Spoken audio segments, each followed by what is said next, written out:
The Florida coast is host to one of the biggest gatherings of animals in the United States. Mullet in the millions.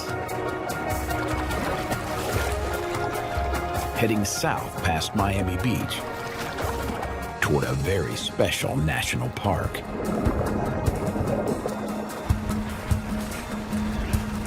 A journey that is fraught with danger.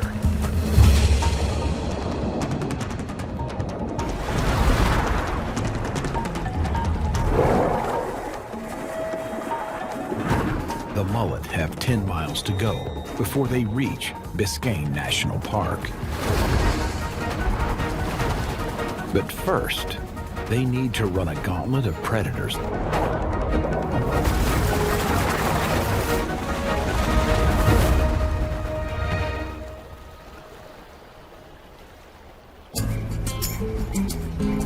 Biscayne National Park, right on the doorstep of Miami.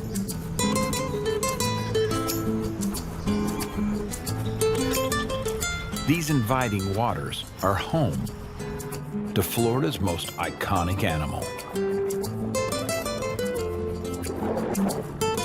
the manatee. They're here thanks to one of the most important habitats on the planet.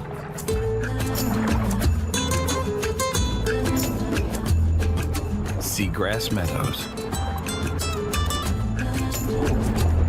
the rainforests of the sea. They provide oxygen and lock in carbon with their roots, helping to protect our natural world.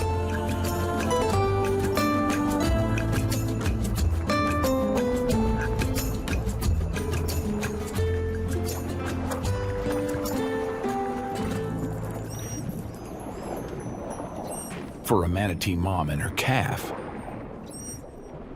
it takes somewhere special to provide everything they need.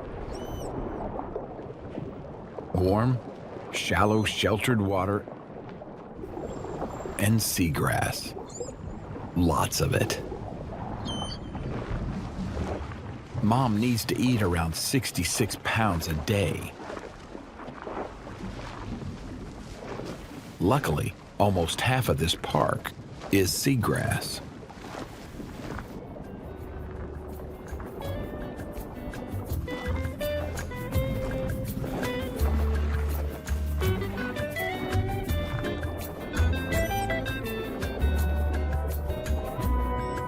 Once full, she can relax and feed her calf.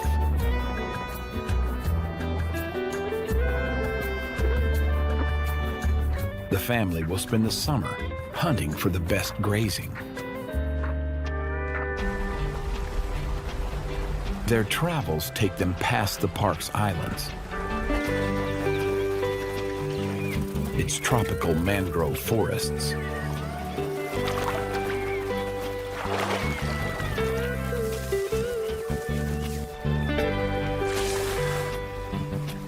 And further north, past Miami.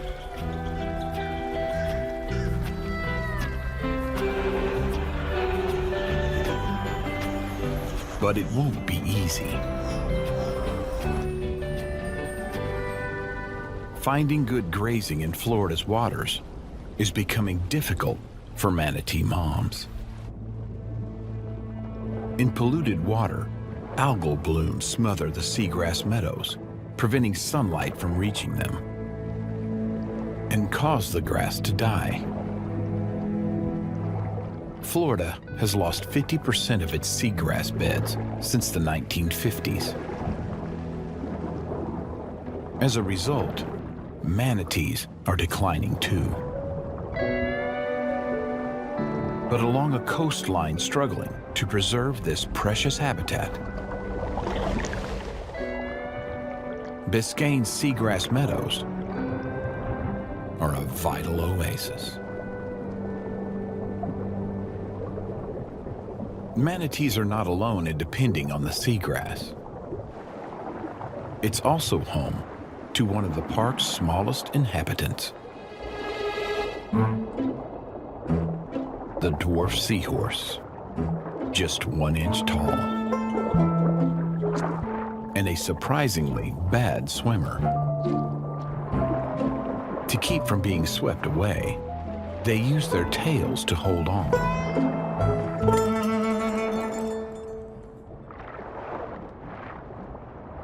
They feed by sucking in passing food. So quick that if you blink, you'll miss it.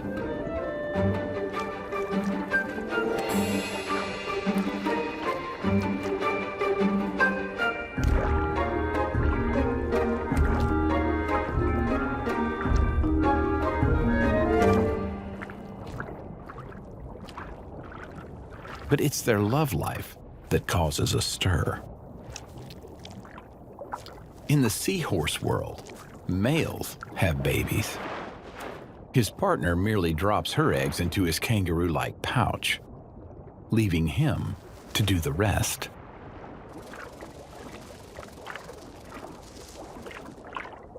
"11 days later, birth starts.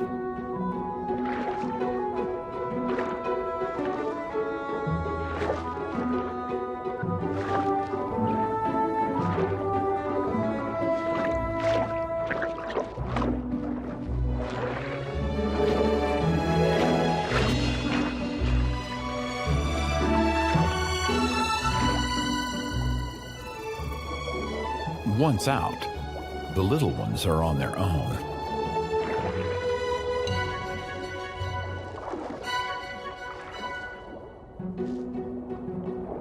Some are reluctant to leave the safety of Dad's pouch, even during birth. Their instinct to hang on is strong.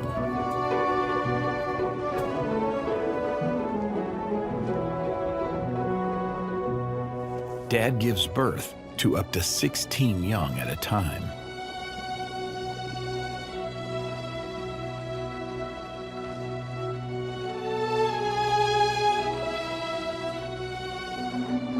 By fish standards, seahorses have a fairly high survival rate.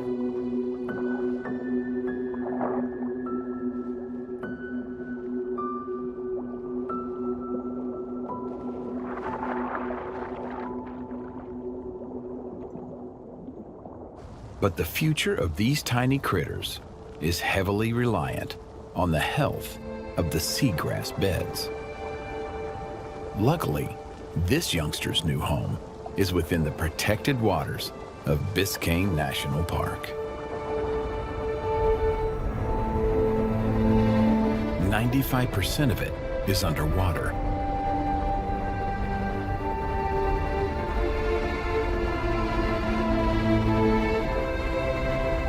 The park's seagrass beds and resident seahorses are kept safe from the wild Atlantic Ocean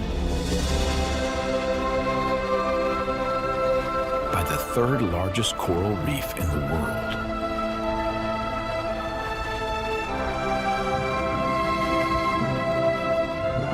The Florida Reef rises up out of deep water, creating a protective wall 360 miles long.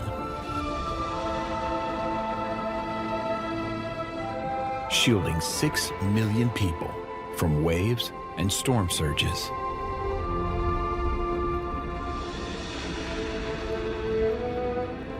The true unsung hero of Biscayne National Park.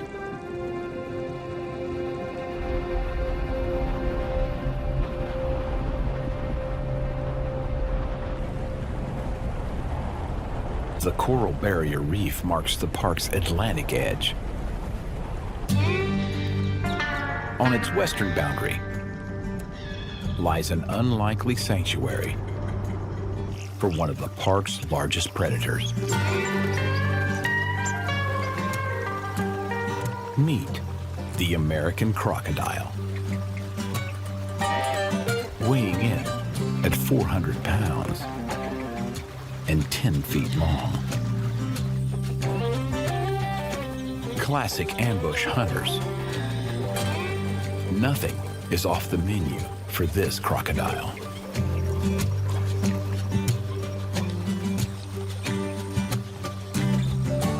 Unlike her more fearsome Australian and African cousins, she's no man-eater.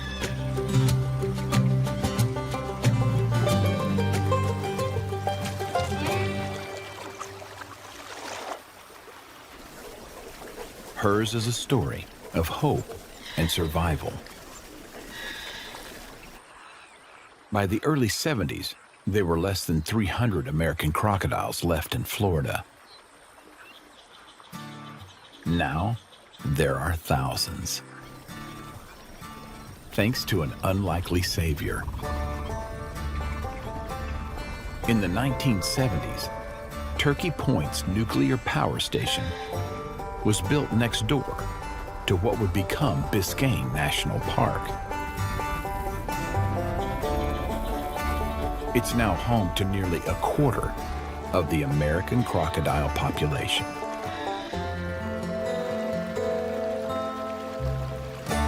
Their fierce reputation does them a disservice. Croc moms are surprisingly caring.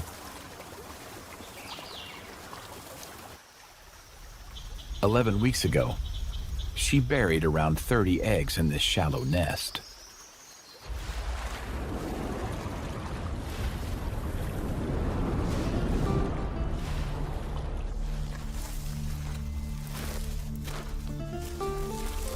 She's checking on her brood with increasing regularity, listening for the sound of chirping within the eggs. Hatching has started.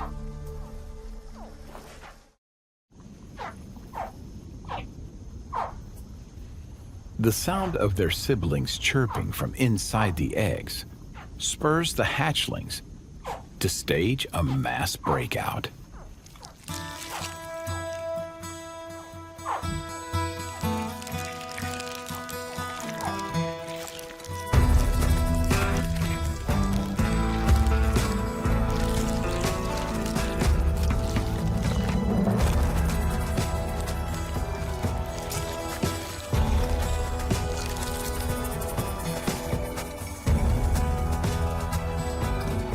The hatchlings are nearly a foot long.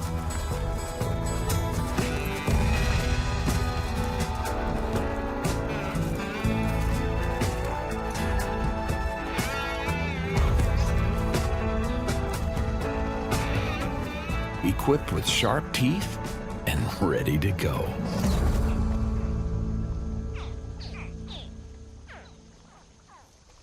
But this great escape isn't so easy for everyone. Breaking out of the tough shells is hard work. You'd better hurry. Mom is waiting to carry them to the water. Without her help and protective presence, you'll be vulnerable. Best not get left behind.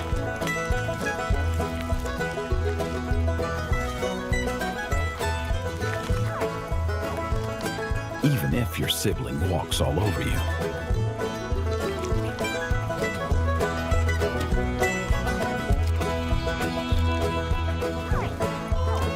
For hatchlings struggling to escape,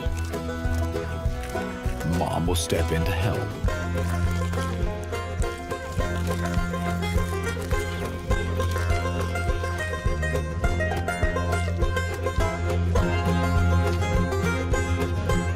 For this little guy, there's no need to shout for Mom.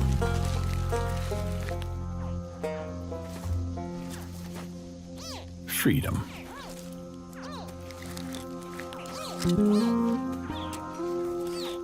The American crocodile's future here at Turkey Point is looking bright. With the addition of these newborns, numbers are on the rise. Between the park and the power station, the crocodiles have over 170,000 acres of protected area to roam. More than enough space for this clutch of growing youngsters.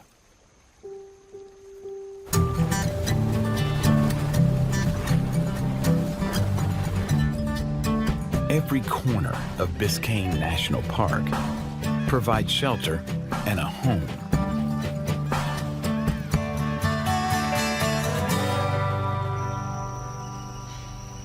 The saltwater-loving mangrove forests are no different. Rising from the sand, they're one of Biscayne's most valuable resources.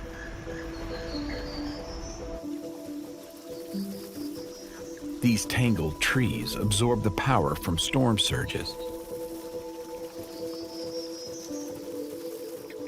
protecting the coastline and millions of people from destructive waves and erosion.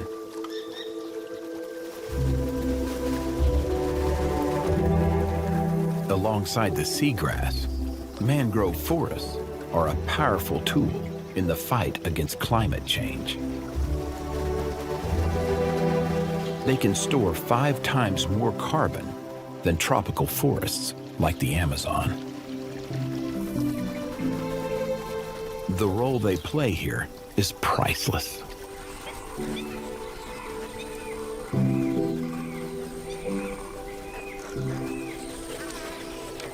Above water, birds roost in the branches. Underneath, mangroves hide a secret world. With easy pickings for those in the know.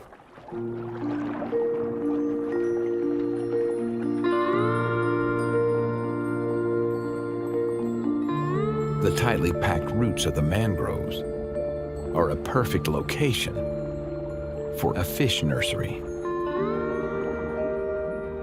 A safe and sheltered home to grow up in before leaving for the reef beyond.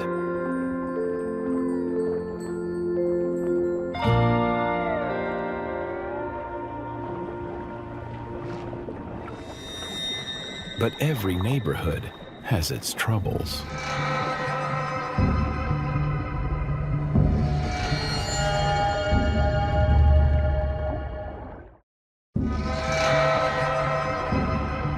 A juvenile lemon shark cruises Biscayne National Park.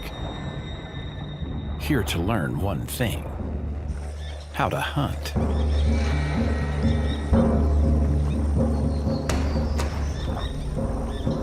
The fish have the size advantage in this deadly game of hide and seek.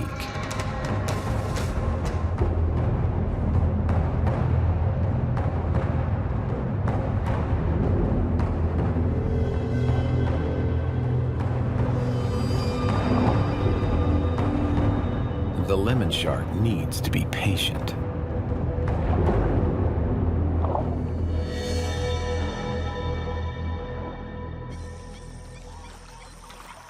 Luckily, he's got the time. He will hunt in the safety of the mangroves until he's 7 or 8 years old, before moving out to live and hunt along Florida's sandy coastal shallows.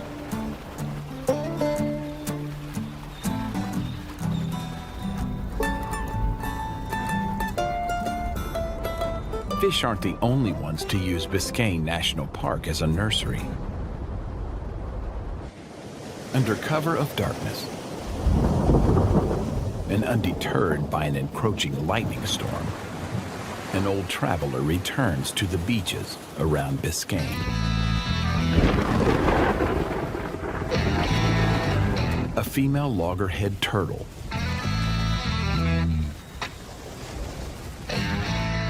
she's traveled thousands of miles to lay her eggs on the beach where she hatched.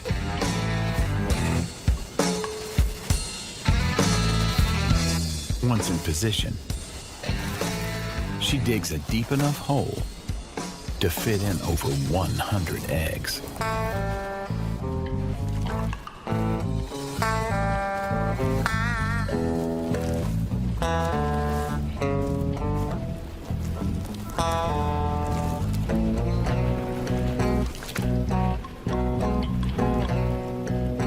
40% of the world's loggerhead nests are in Florida.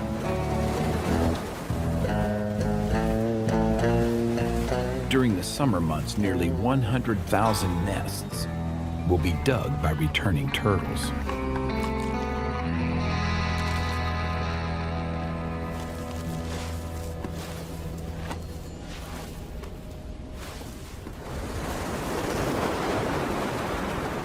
Eggs laid and buried, her role as mom is done.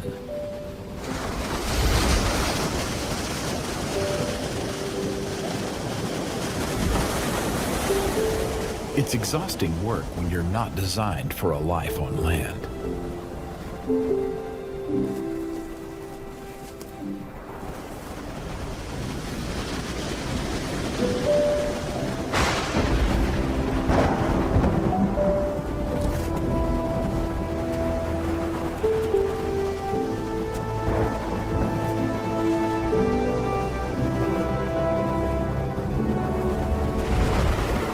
From here on, her offspring are on their own.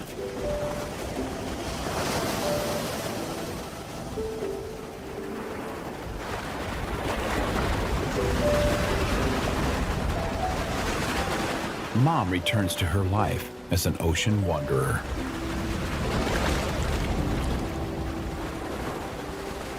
It will be at least 2 years before she's back to lay again. But it will be over 20 years before her daughters are mature enough to return.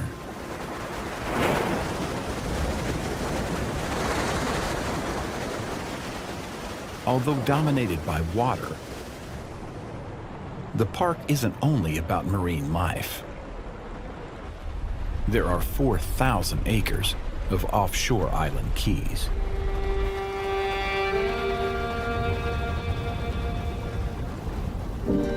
Running through the heart of Biscayne National Park sits the largest, Elliott Key. This tropical island is home to a fragment of hammock forest, an ecosystem that once stretched all the way through the Florida Keys. Dense, damp, and tangled, this is now one of the rarest habitats in North America. For millennia, Elliott Key was used as a seasonal settlement by the Tequesta people and then by fishermen. In the 1960s, developers started plowing a highway through the island. Public backlash and the establishment of Biscayne as a national monument in 1968 halted the work.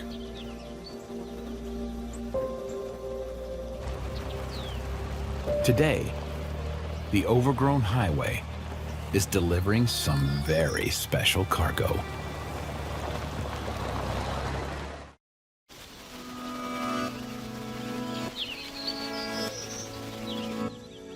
This is the Schaus's swallowtail butterfly.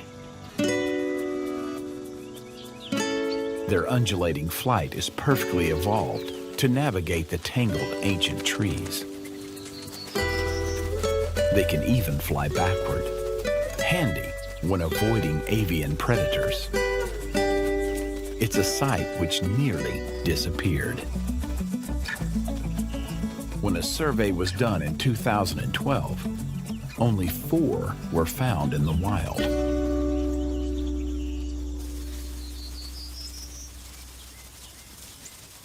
Thanks to the work of the Florida Museum of Natural History, these butterflies can again be seen flying free.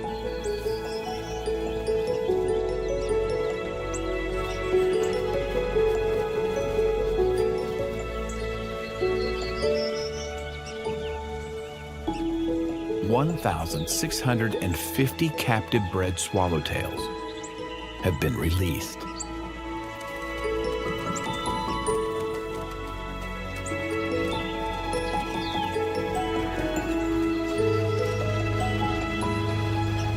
Today, another 53 will join them.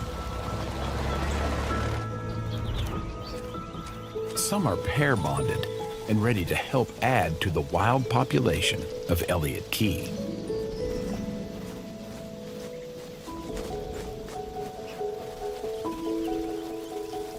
Over the next 3 weeks, they will mate, lay eggs, and die, establishing the next generation.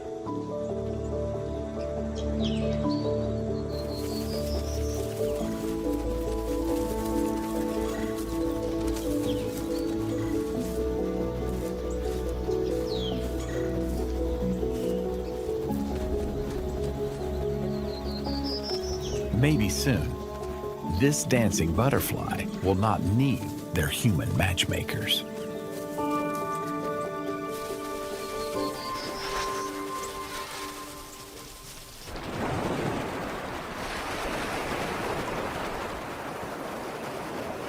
Back at the beach, under the cover of darkness, the Loggerhead hatchlings have left the nest, following their mom's route down the beach and out to sea.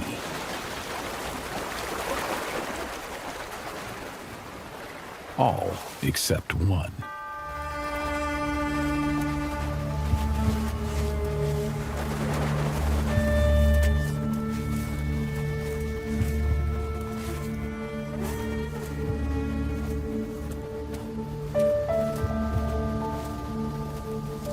She's alone and vulnerable. She goes for it, following in the flipper prints of her siblings.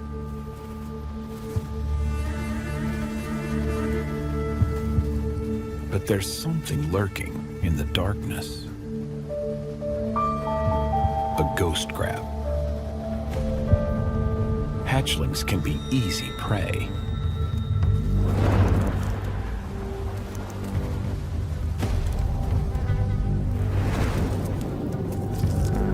Especially when she's on her back.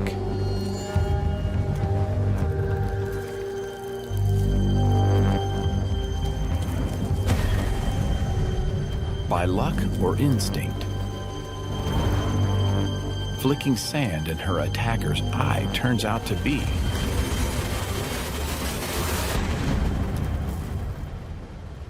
the perfect defensive move.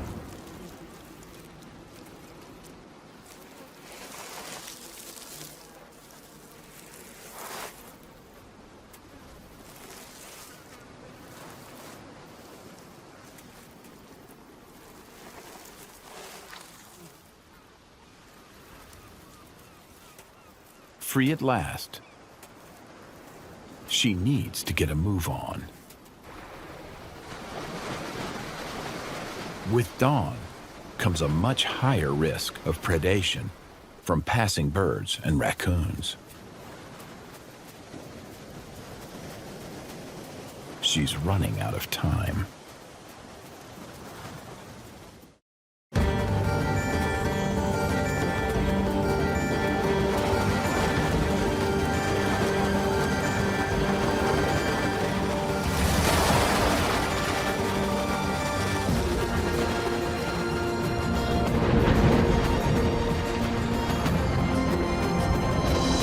She's made it. And just in time.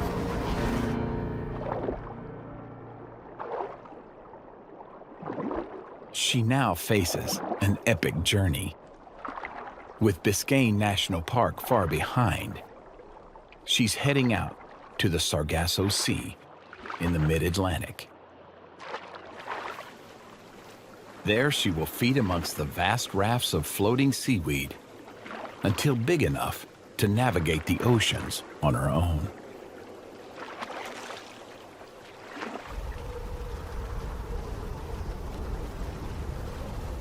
As the hatchlings head out to sea, they may spot a curious sight. Perched on sandbanks a mile offshore sits a collection of wooden houses called stiltsville.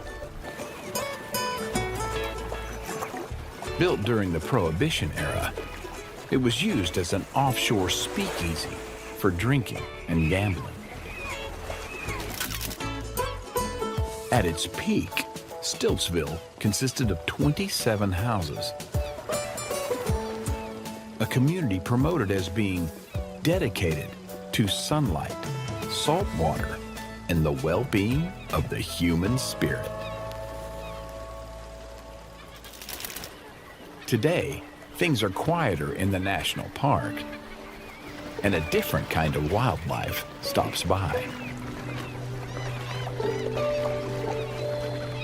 Cormorants, much like the humans before them, use Stiltsville as a handy hangout for drying off and preening between fishing trips.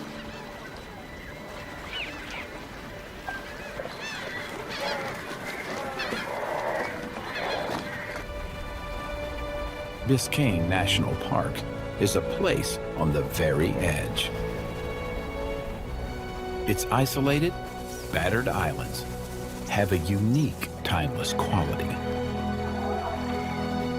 Despite its proximity to a bustling, modern metropolis, it provides peace and sanctuary to visitors, as well as the wildlife. At the peak of summer, temperatures climb toward 90 degrees.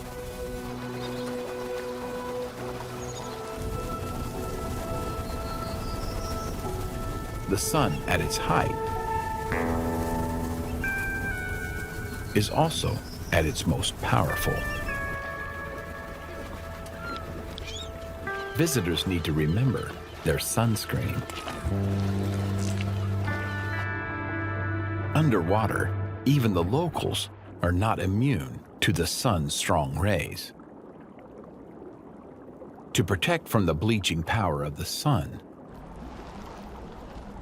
the park's coral community have developed their own extraordinary type of sunscreen.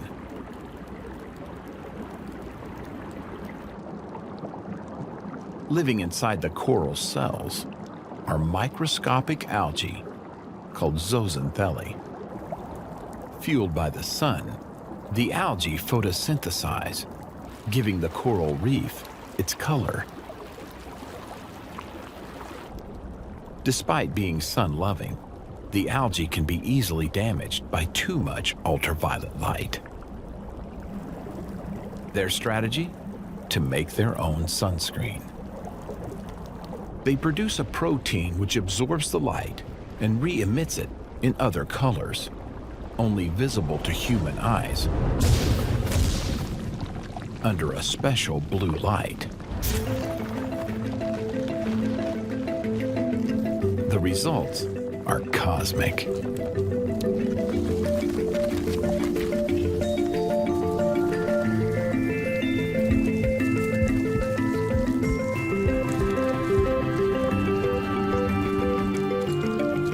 The fluorescent pigments absorb the sun's damaging wavelengths of light and emit them as colorful light, protecting the algae.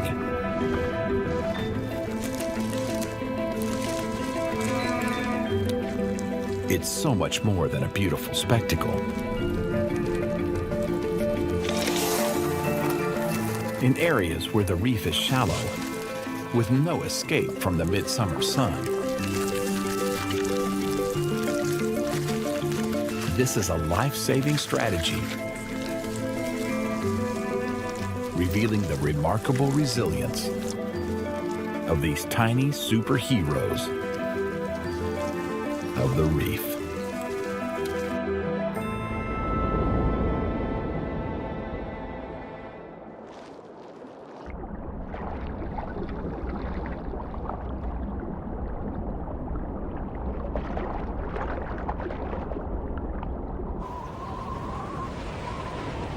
The hot summer sun on the warm water can also trigger a reaction above the water.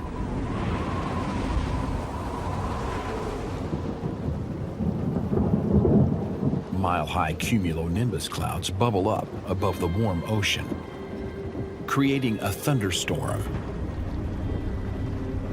heavy with rain, heading for Biscayne National Park.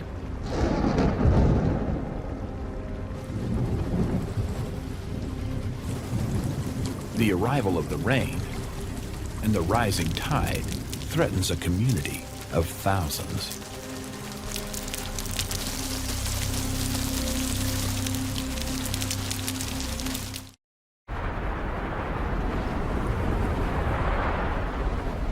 The storm may have passed, but water levels continue to rise around a nest of fire ants.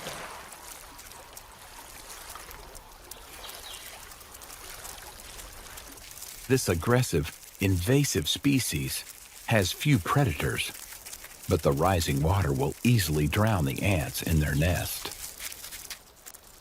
Time to evacuate.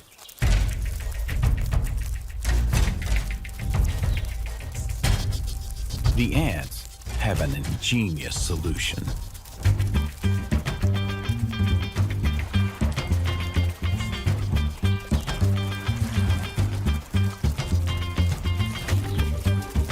Following chemical signals and an unspoken plan, the entire colony starts banding together, forming a living raft.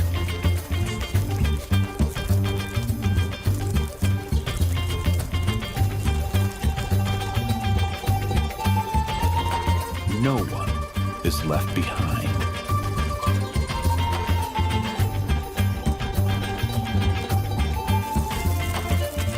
The large queen, along with her precious larva and pupa, are kept safe and dry in the middle.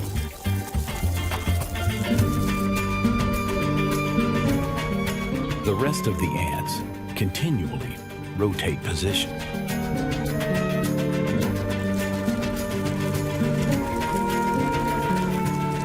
And when underwater, air pockets allow them to breathe.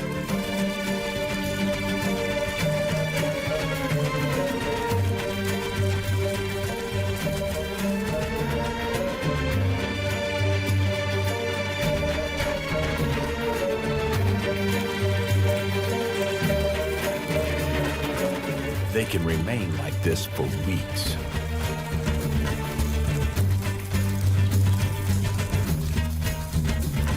But as soon as the raft hits anything above the water, the colony will de-raft and construction of a new nest begins.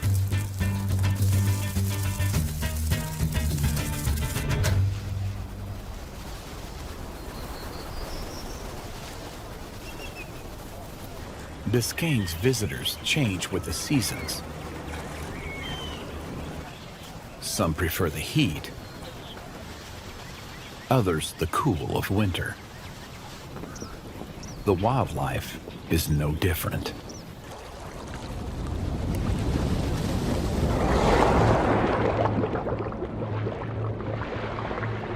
Early fall, and the mullet are running.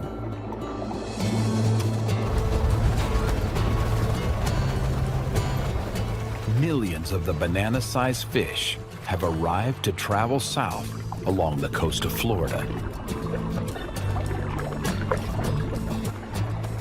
catching unwary swimmers by surprise.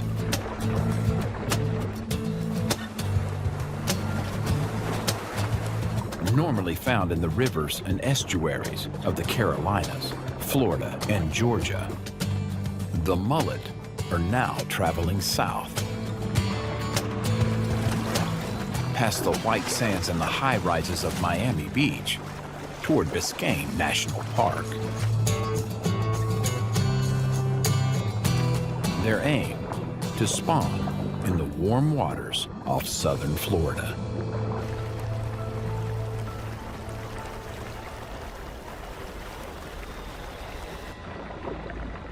But a gathering of this size does not go unnoticed.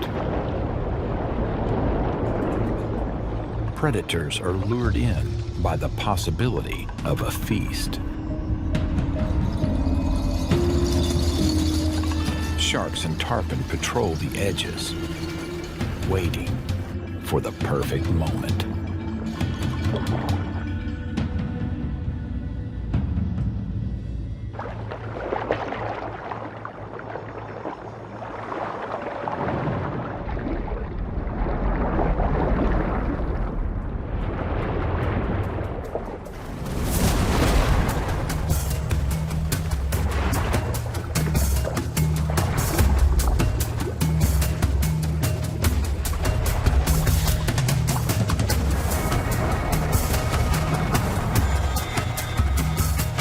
the mullet have nowhere to go but up.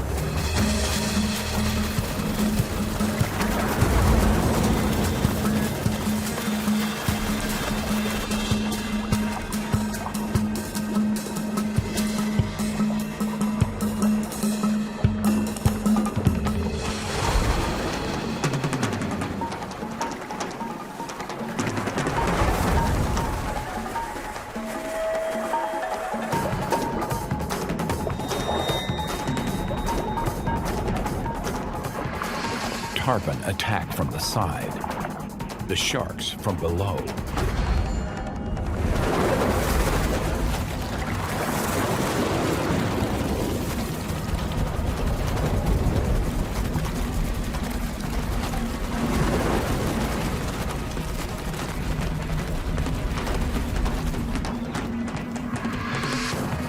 Birds pick off fish trapped against the surface.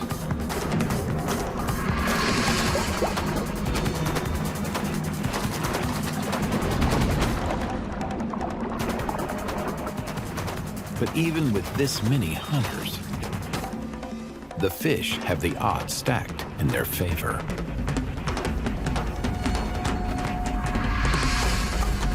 There are 10,000 fish per hunter. There's safety in numbers.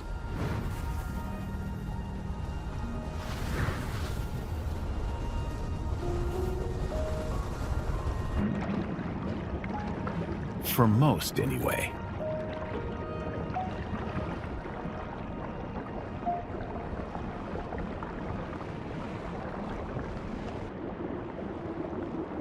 Their huge numbers serve another purpose.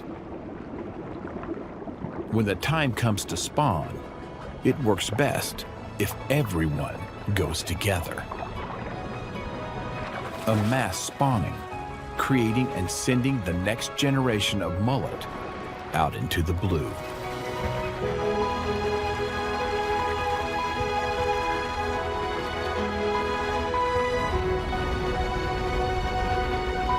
Biscayne National Park stands at the very forefront of our battle with a changing climate.